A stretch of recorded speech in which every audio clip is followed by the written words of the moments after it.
Hey designer, you're listening to episode 141. This is going to be a quick follow-up to last week's episode where I shared truth number 2 in the CEO Summer School series. If you missed that one, it was all about knowing what you want and having the confidence to go after it, while also staying committed to what it is you want to create, even when self-doubt arrives and obstacles present themselves. As you develop your business and life vision, I was thinking about something really important that I didn't address in last week's episode, and so I want to make sure we call it out today. As you make decisions, set that destination for yourself, including some specific clear goals, and you take action, there is a really important distinction between running toward what you want and running from or trying to avoid something that you don't want. This really impacts how you approach your business and life vision and how you can achieve it. And you really have to be aware of this difference because it impacts your energy, your effectiveness, and enjoyment of pursuing what you're building as an interior design CEO. So that's what we're going to talk about today. Welcome to the Interior Design Business CEO, the only show for designers who are ready to confidently run and grow their businesses without the stress and anxiety. If you're ready to develop a bigger vision for your interior design business, free up your time, and streamline your days for productivity and profit, you're in the right place. I'm Desi Cresswell, an award-winning interior designer and certified life and business coach.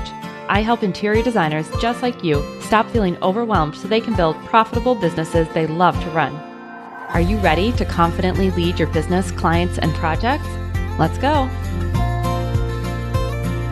Hello, designer. Welcome back to the podcast. I'm so glad to be here with you, and it's been really great to hear from all of you how much you're loving CEO Summer School already. Today, what I want to do is a follow-up to last week's episode. It's a really important piece of setting your vision and pursuing it boldly, which we talked about last week. What I'm sharing is really easy to miss if you're not clued into it, so I want to make sure you have this in your awareness. So that way, this subtle difference to your approach in how you go after your goals doesn't block you from being bold and being confident, as we talked about last week. If you're brand new to the podcast or just catching up on episodes, I want to make sure that you're aware of CEO Summer School. It's a special series I'm hosting on the podcast, and I've been sharing the essential truths that I've really come to know to be true as a designer myself and from coaching so many other designers on what is true about building a thriving business that is sustainable and fulfilling to run. You can go back to episode 137. It's titled CEO Summer School, What I Know for Sure, to get the full details. It's not too late to join or invite a friend if you are loving the series. Go to desiid.com/summer school, and you can just quickly enter your name. And it's been really cool. Like I said, I've been hearing from some of you already about the shifts you're experiencing from the bonus prompts I've been sending out from those first 2 episodes. And when you sign up, you get those bonus materials sent straight to your inbox. All right, now that I've got that housekeeping out of the way, I want to dive into today's follow-up. Today's follow-up to truth number 2, know where you're going and pursue it boldly. When I covered this truth, I talked about business and life vision. And one of the things that I'll notice with some designers is that they'll get overwhelmed when I bring up setting this vision. And I think there is even, to me, a little piece of the word vision. It can feel a little bit weighty, like, oh gosh, I've got to decide what I want 3 years from now. What if I change my mind? That sounds like a lot of responsibility to decide I'm going to go after all of that. And even some perfectionistic thinking might pop up. Like, I need to come up with the right vision that I know for sure is what I want, and I'm definitely going to want it forever, and that I can definitely achieve it so I don't end up disappointed. Does that sound familiar? Things like that. Now, that may or may not be true for you, but I think I just want to highlight that as a potential that might have happened as you listen to that episode. And then also, I think the other reframe here is that it can be useful to look at what you don't want when you're trying to figure out what it is that you do want. So this contrast of what doesn't sound good or is a non-negotiable for you can really help you dream and access what it is that you desire. So that's all really helpful. But this is where we're going with today's episode is once you use that line of questioning to make that subtle shift, or maybe you didn't even need to figure out what you didn't want, you came up with a clear vision of what it is you do want, you want to make sure that you don't stick with that mindset. This internal reorientation is essential, whether you resonate with not initially being clued into your vision or if you've got a crystal clear future in mind. A real shift starts to happen in how you set your goals and pursue actions that are going to help you achieve those goals when you switch the focus from don't want to want. With today's episode, the question I want you to consider is, are you running toward what you want? Meaning taking action, making decisions, investing, etc. Or are you running from or trying to avoid or resist something that you fear or don't want? So does your vision or your goals reflect a running toward or running away? When you reflect on what it is that you want for yourself, I want you to consider, where are you directing your focus and energy? On what you want to create or what you want to avoid? This distinction and the shift that we're going to make throughout the episode not only applies to upgrading and implementing your vision, it's also applicable in so many other different ways. It could be in reinventing yourself and stepping into a new self-concept. So it's like the behaviors or habits that you want to establish instead of being focused on what you don't want to do. It could be in regards to hiring and outsourcing, focusing more on what you do want to build with a team versus what you're afraid will happen with a team or any kind of relationship. It's around goal setting and planning, marketing and sales methods, even navigating problems you're trying to fix within systems, your profitability, or how you deliver your services. A great example of this is with systems. Are you building your systems against what you don't want to have happen, or to help create these simple, fluid solutions to help lead your clients and yourselves to what you do want to happen? Earlier this year, I actually came across a quote, and I'm going to read it to you because I've been sitting with it, returning to it since then. For me, this has been a really beautiful way to imagine what this question might look like or feel like. The quote is from Gerald Sitzer, and it says, "The quickest way to reach the light of day is not to run west, chasing the sun, but to head east, plunging into the darkness until one reaches the sunrise." To me, the setting sun is the thing that used to work, but isn't what I want anymore. Or it's the version of you who got you where you are today, but that version of you needs to be retired and step into a new era. That setting sun could be a method that you heard about, that you've tried to implement, but just simply doesn't work with the way you want to run your business, going all the way back to there is no right way. Chasing the setting sun is grasping on to what you think you can have instead of boldly pursuing what you want, which is so much of what we talked about just last week. The thing is, when your internal orientation or your mindset is aimed at what you're trying to avoid or trying to resist or trying to prevent from happening, your actions tend to be really extreme.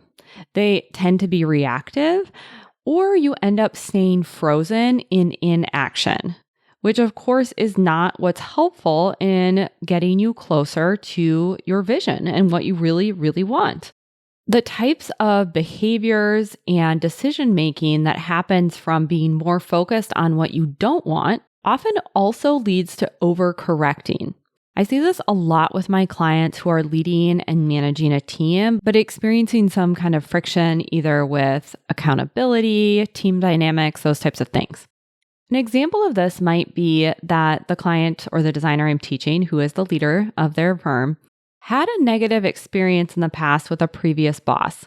Maybe that employer was being too heavy-handed, or they were micromanaging, or had unrealistic expectations, you name it. It was some kind of negative experience. And so what the designer does is they overcorrect. They then swing too far in the opposite direction of a management style that would be supportive of themselves and their employees and start to create issues and outcomes that they don't want.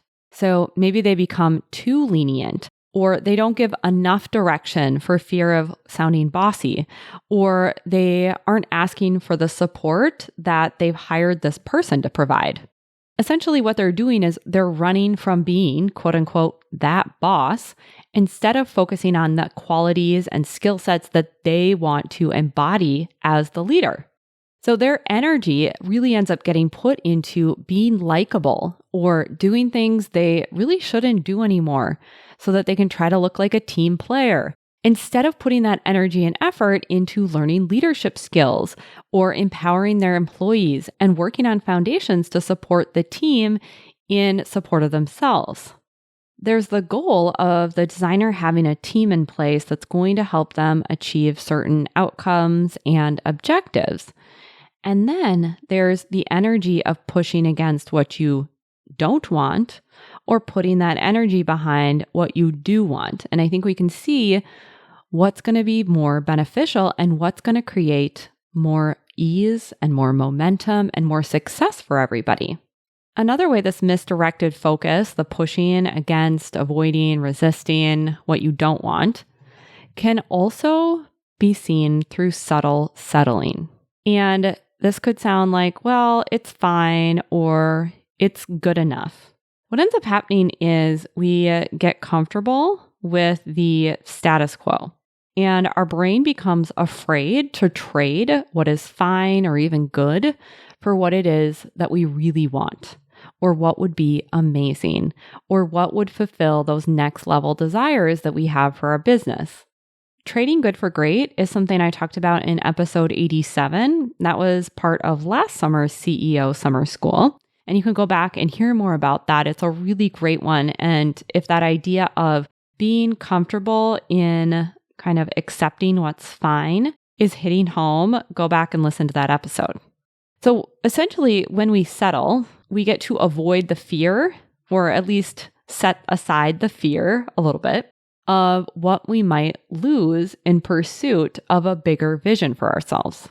What I want you to think about is, if you knew you could achieve the goal and grow the business in a way that you wanted, you would be moving toward it. There would really be no reason not to, because that result would be there waiting for you. Just like the rising sun in the quote that I shared, there's a deep level of self-trust there. You trust that your version of the sun will rise. Instead of clinging to the last hours of daylight or holding on to a tiny flashlight, shining it in the dark, hoping to get what you want, you start to turn towards the beginning of a new day, what is to come, where you're headed. This week, I want you to focus on when you're running toward what you want or when you're running away from what you don't want. When you have these moments of awareness, just check in with yourself and see, if I continue to pursue my goals in this way, what might be the outcome? What will that be like, the whole journey of the pursuit of the vision? And what could shift if I focused more on what I do want versus don't want? It's really subtle, and you do have to pause to notice what you're doing here. But let me tell you, it makes all of the difference in how you show up, your experience going through these periods of transitions and growth, and also in how effective you are with the actions you're taking.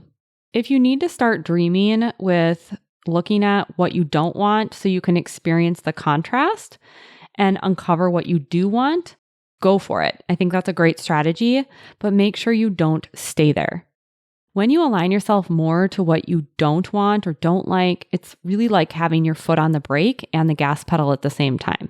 Versus when you orient yourself to moving toward what you do want and what does feel good, it's like letting gravity and momentum roll the car forward without you having to press as hard on the acceleration.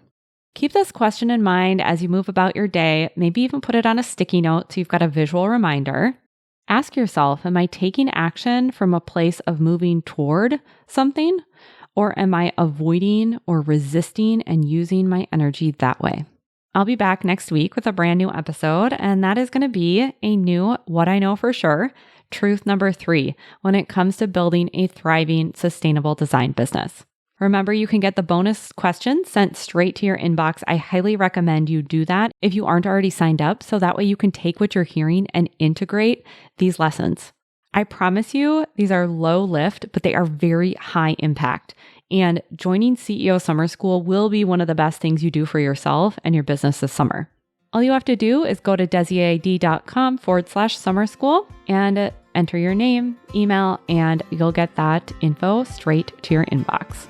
Until next Wednesday, when I'm back with a new episode, I'm wishing you a beautiful week. Thanks for joining me for this week's episode of the Interior Design Business CEO. If you want more tips, tools, and strategies, visit www.desiCresswell.com, where you'll get immediate access to a variety of free resources to help you take what you learn on the podcast and put it into action. And if you love what you're hearing, be sure to rate, review, and follow the show wherever you listen to podcasts to ensure you never miss an episode. I'll talk to you next week.